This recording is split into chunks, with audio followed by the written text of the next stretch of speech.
Hey folks, Grant over at Local Coolin Farms. I just wanted to give a quick little update on this area where we spread some purple top turnips and daikon radish.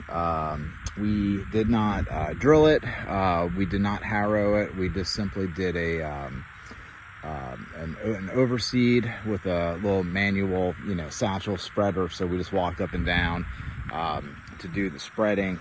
The intention in this area was the whitetail food plot, but this is also a paddock that we have in our rotational grazing system. So, we were running the cattle through here, and then we would run them right out through the gate before they got to this area. And now that deer season is over with, we will start grazing this area again soon, but I want to be able to harvest some of the daikon and purple top turnips for the kitchen. So I just wanted to kind of go through and show y'all where we're at. I mean, some of these are a really good indication of where we're at with our soil.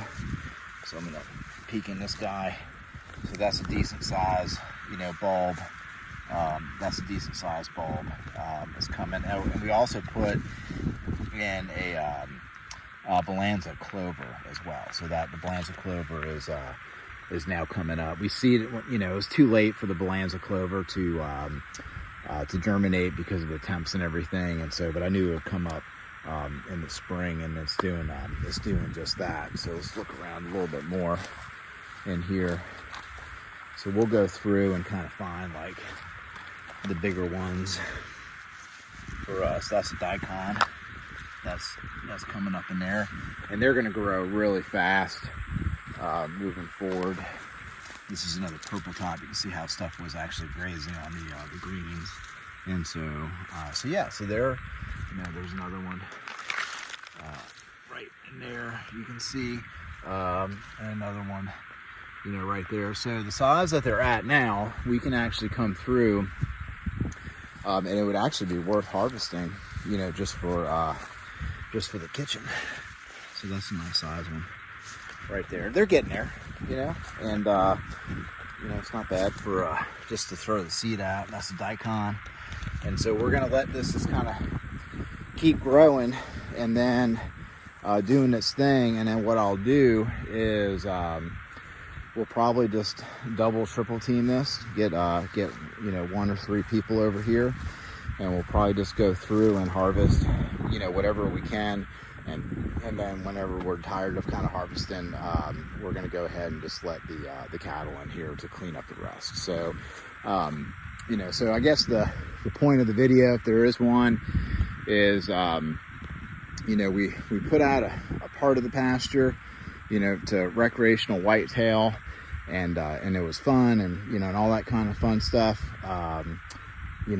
but we still need to rely upon all the square footage on our farm to do grazing. And so anything that I do with the food plot, regardless of if we have a successful hunting season or not, I want that work to then translate into grazing for the cattle and for the goats, and it's doing that. So the Balanza clover's coming up, the turnips and the radishes are coming up, and so and then we're going to be able to get some stuff for our kitchen. So we're eating, the deer we're eating, and cattle are going to eat, and it was just a really cheap application. We were I think we put 3 pounds of purple top, 3 pounds of daikon, and we did 3 pounds of the Balanza clover, and we're in it for 15 bucks or 20 bucks worth of seed, whatever it was, and then we'll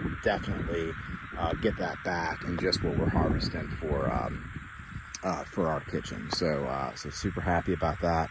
And then what's going to happen is this Balanza clover, man, this stuff gets like tall as my knee, and it is reseeding itself from last year. Last year was the first year we applied it. It did really well, and we picked that variety because of some of its reseeding ability.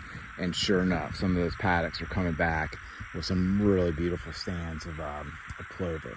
It's not white clover, so I'm pretty sure it is Balanza clover coming back. we'll figure that out shortly when we start seeing flowers on it and see the color pattern on those flowers. So there you go, just an update.